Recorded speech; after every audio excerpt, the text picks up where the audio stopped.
Hi, Matt Stait here again from the Festival of Martial Arts, and today I've got with me Craig Lawson. Hi, Craig. How are you? Very good, Matt. Yourself?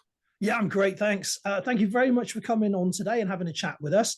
So I always start these the same way, which is, can you give us a brief overview of yourself, who you are, and what you do? Craig, I started martial arts many years ago, back in the 80s and 90s, sort of formally. Grew up in the 70s. Bruce Lee was a hero of many of ours, that generation. So that's when my passion started. I think me and my mate would go around to his house. He had a video recorder. We'd watch a Bruce Lee film and then fight in his garden and wonder why it never worked like it did in the films. And then I kind of, that interest grew from there, started doing a bit of judo, which again, I say to everyone, I wish I'd stuck at. I kind of did it as a kid, it never stuck through. And then sort of late 80s, I started to get into sort of Taekwondo was very popular at the time. Um, so that was late 80s and 90s. I was doing sort of traditional ITF Taekwondo, which is quite a few years before the Olympics got hold of it and completely destroyed anything, turned into a sport as it did with quite a few martial arts.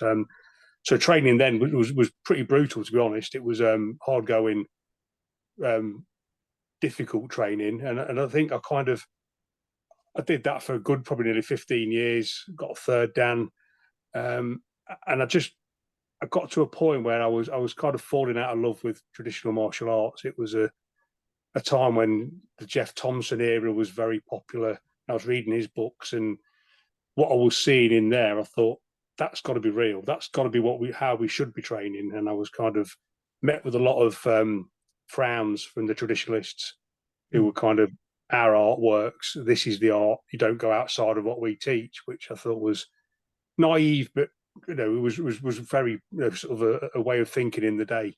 Mm. Um, then it was around about 2000 when I kind of stopped formally training, which was about the time when I joined the police. And then with shift work, regular training went out the window. And again, political reasons and all the rest of it, I fell out of love with formal training and just trained myself for probably the next, or nearly probably 10 or 15 years. I was a self-defense training within the police. So that as a part-time role. So that involved teaching sort of serving cops and new recruits, go through Mm. all the theory and the law surrounding use of force, practical skills, sort of handcuffing, batons, CS spray, and then sort of the unarmed side of it. So that's where I kind of got more of an interest in actually what's going to work, and what can we take out of formal martial arts and make them work. And I'm still a big fan of traditional martial arts. I really am. And I think we just need always to have that realistic thought about let's sort the wheat from the chaff, training it, but let's take the stuff that works and use it. So that's what I really got a bit of a passion for while I was in the police. And then I got that bit of an itch where I wanted to start formally training again. I think I need to do something, I wasn't getting any younger, but I wanted to start again. So found a jiu-jitsu school, a traditional Japanese jiu-jitsu, trained with Rob Phelps in Leicester. I went for a trial and no, I loved it. He's a fantastic school, and Rob's an amazing coach. To be honest, he really has an ability to bring the best out of people. And I started training with him, still with him now. I got my sort of first Dan with him. It was last year before, around about then. Um, so I love doing that, and I love that formal side of the training, and then looking at how we can help that to work in a real situation. So I did that, and then I started training Brazilian Jiu-Jitsu with Cole Fisher, and you know him, and I've been training with him for a couple of years, um, and then I sort of got in with the PSP side of training, which is kind of lends itself into where my working with Gary and Cole came from. Mm. So Gary Hilton and Cole Fisher had the precision self protection, which was sort of Gary's sort of brainchild. Cole got involved with the grappling side of it, Mhm. and then I went on a seminar with them. I thought this is actually nice, and Gary touched on the soft skills there, which I thought was brilliant. I'd never seen it in a seminar before, and it really sparked another interest in me, thinking this is a good way of teaching it. So I gave them a bit of a leg up with sort of legal advice and putting a bit of context around use of force, and then just jumped on board as a kind of a legal advisor with them, which was kind of nice. And when we got queries around force, what can we do, what can't we do, why can we do it, why can't we do it, and just to go along those lines of, well, legally, this is where you stand, and it's kind of an interesting way to sort of teach people from that perspective, and kind of lend it in with the soft skills, the communication models, de-escalation of violence or potential violence, and I think it's something that you kind of, I know yourself working in security, people who worked in the police, in the military, get a feel for what's right and what's wrong. When something doesn't feel right, when there's, if you worked on the doors, sometimes you'll just get a feeling that something in this club isn't right. Something doesn't feel right tonight. Something's going to happen. And that's a lot of what I go into when I'm teaching this side of things, is, working with your gut instinct, understanding what's right and what's wrong, but then looking at the legal side of how to back yourself up when you do use force, providing it's used in the right way. Yeah, well, that's something that's really interesting. I'd like to sort of ask a little more about, because through my martial arts, it was sort of alluded to and lip service was given, but I was never really told anything about it. And through all the different types of arts and stuff, you really don't see that much of it. It was only when I started as a security trainer and a corporate trainer, and I had to do all the qualifications in conflict management and use of force and all of that, that I started to really sort of get a much better understanding of it, because it was necessary to deliver the training and the qualifications that I taught. Yeah. Now, that's one of the things which is fascinating in regards to hopefully what you're going to sort of come and talk about as well. It's not just the soft skills themselves, it's the interpretation of the legal elements of that, because a lot of people, that's where we sort of fall down, isn't it? When we sort of touch on it lightly, we really don't, quite often we don't know what we're talking about, and I include myself in that conversation.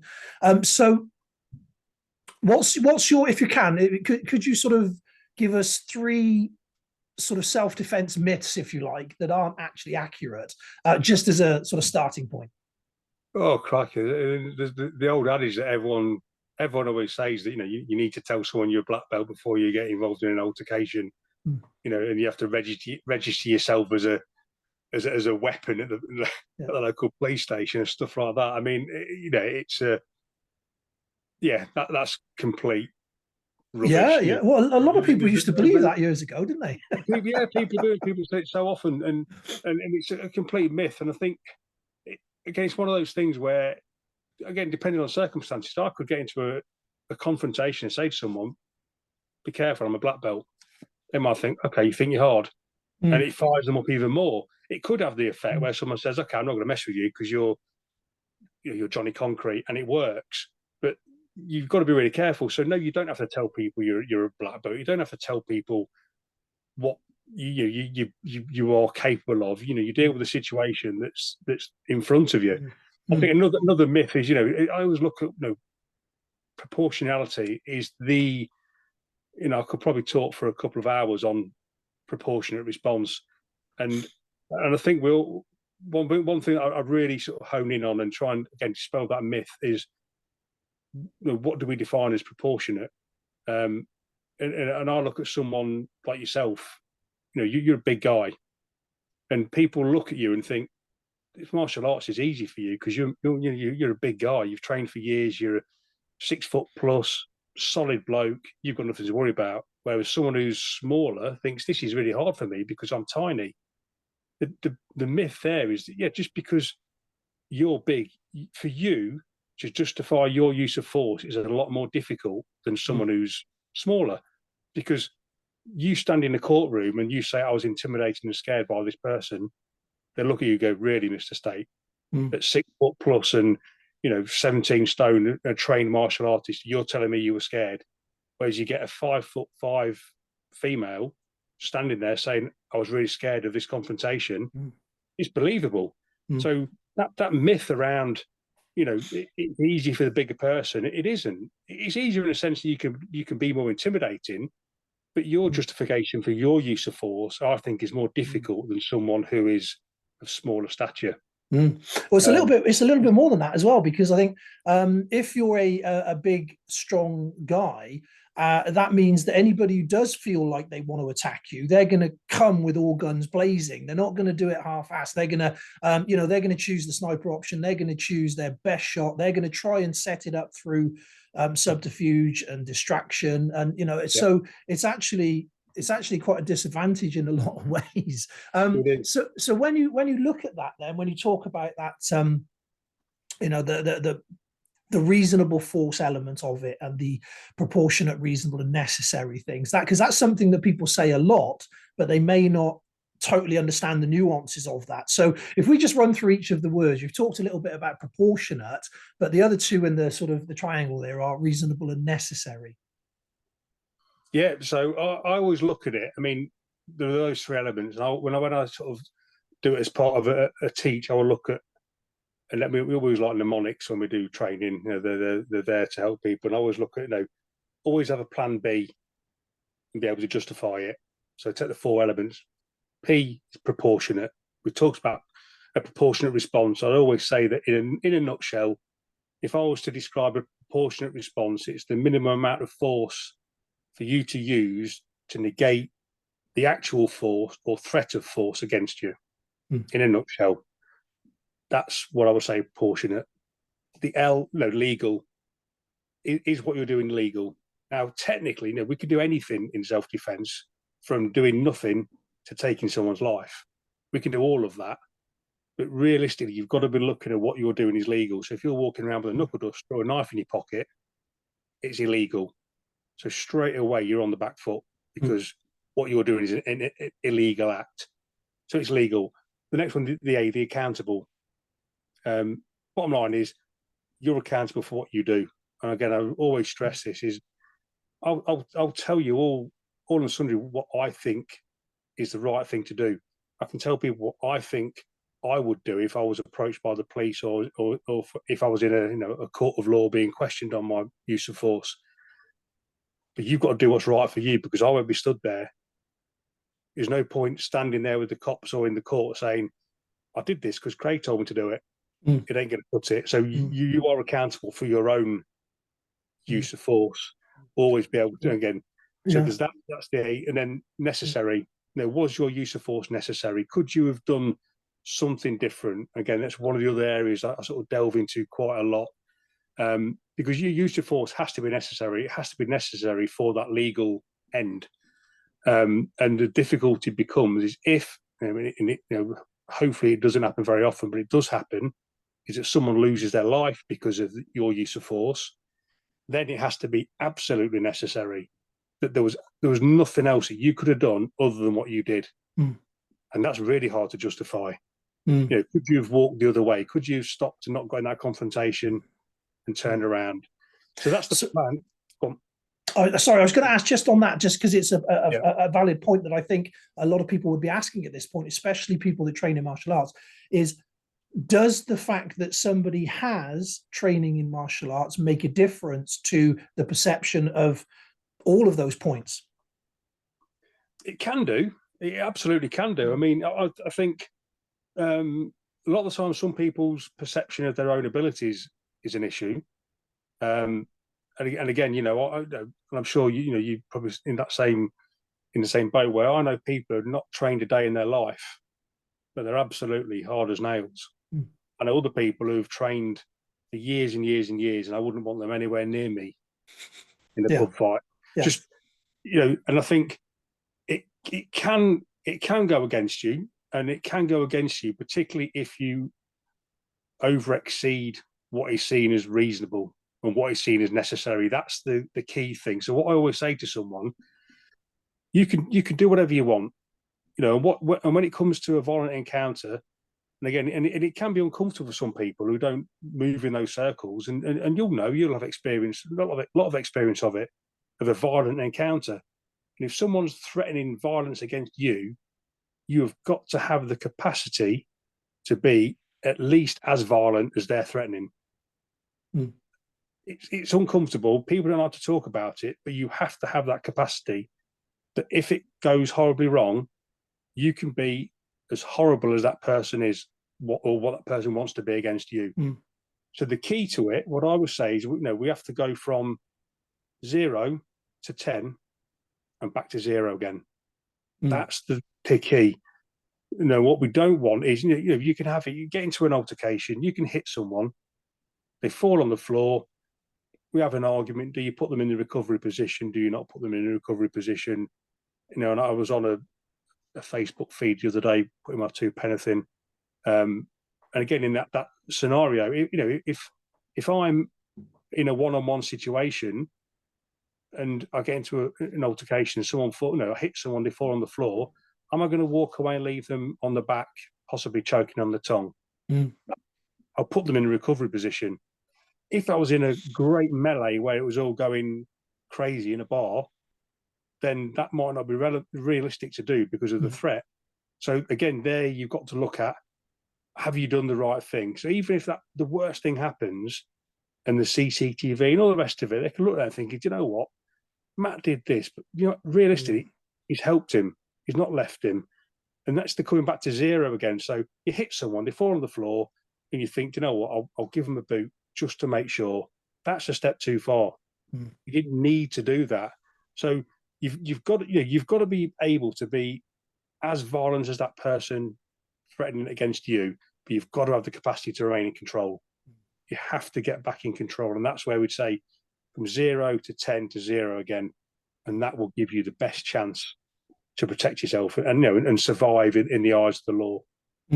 No, absolutely. So, great advice right there, and just that alone is gold for people to understand, because I've seen it so often where somebody's acted what you could call appropriately in a situation, but because they couldn't come back down from that 10, when the police arrive, they're still irate, they're still cussing, and they make it look as if they're the ones at fault by being in that sort of mindset and not being able to come down again. So yeah, it's absolute great advice. One of the things I wanted to ask, because again, it's always interesting to get opinions on these things from somebody that knows what they're talking about. Now, we've seen in the news recently a couple of incidents of some pretty challenging video of police apparently overreacting to things.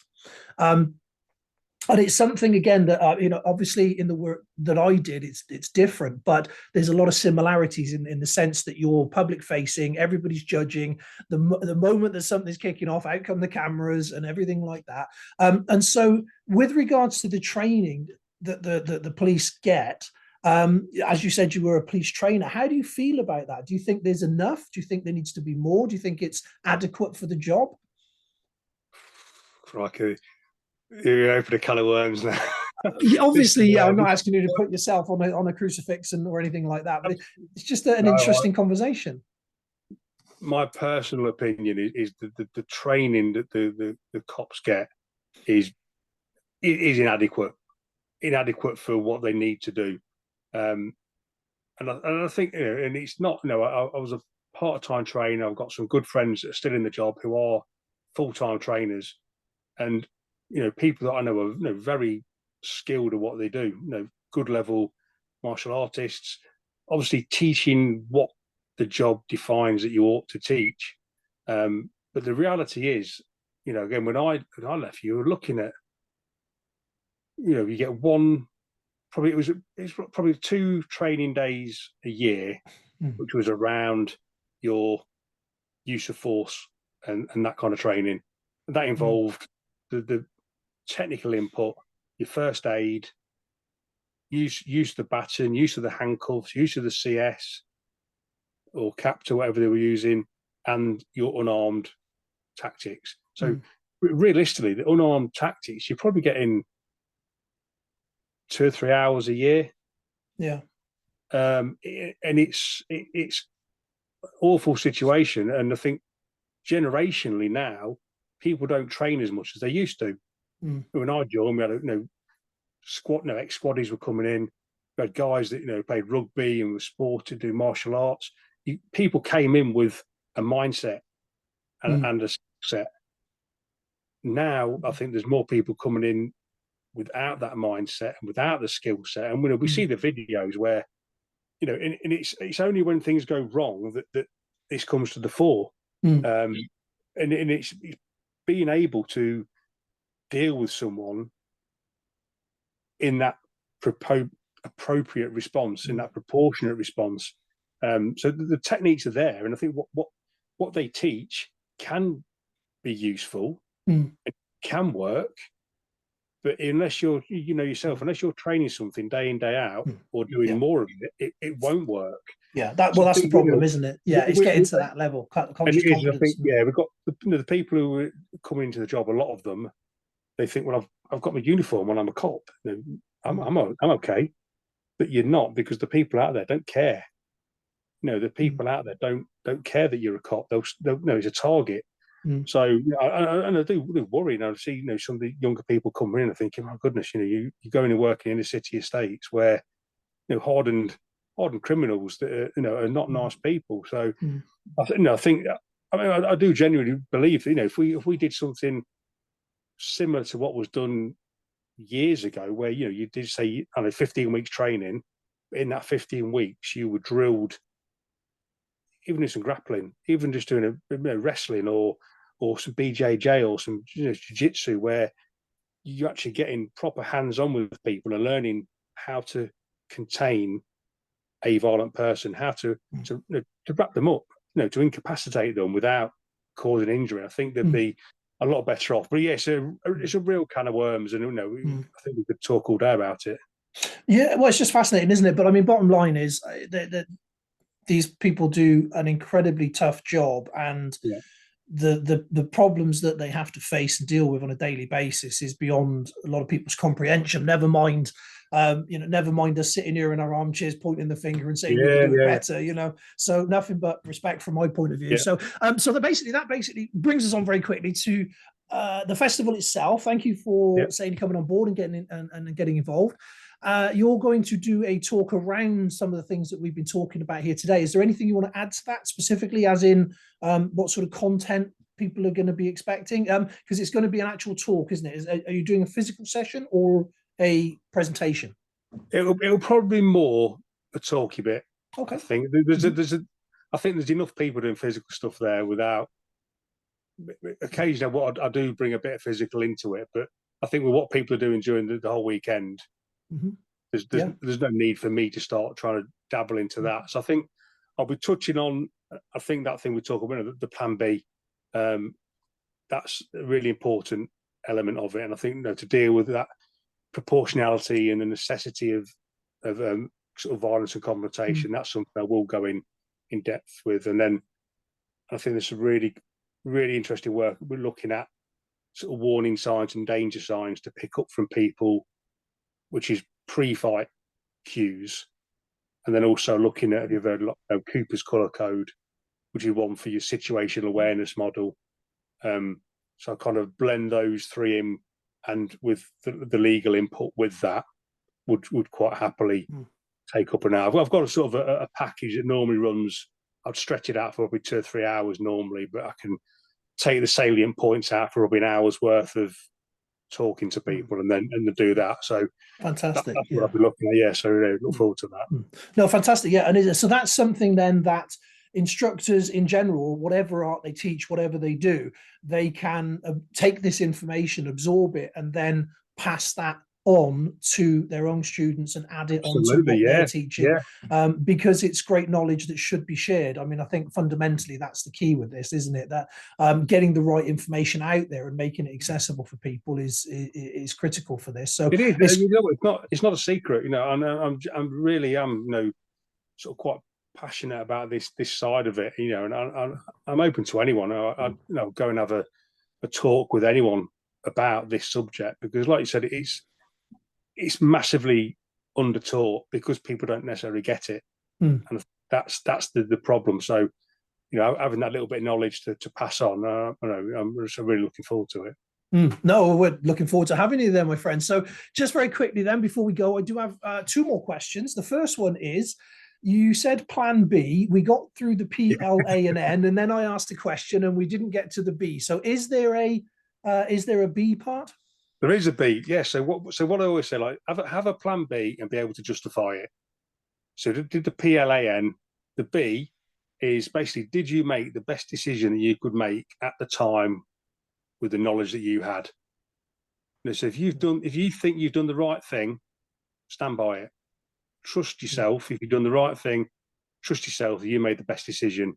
And again, the J part, be able to justify it. You have to justify anything you've done.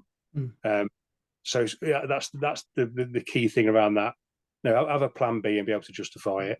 Stand by yourself. As long as you know you've done the right thing, or you believe you've done the right thing, stand by it. The worst thing people can do is start changing their story about what they did, because then it gets very muddy.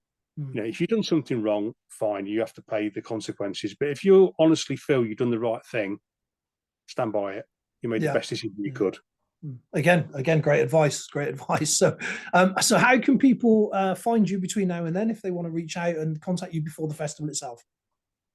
I'm on Facebook, Craig Lawson.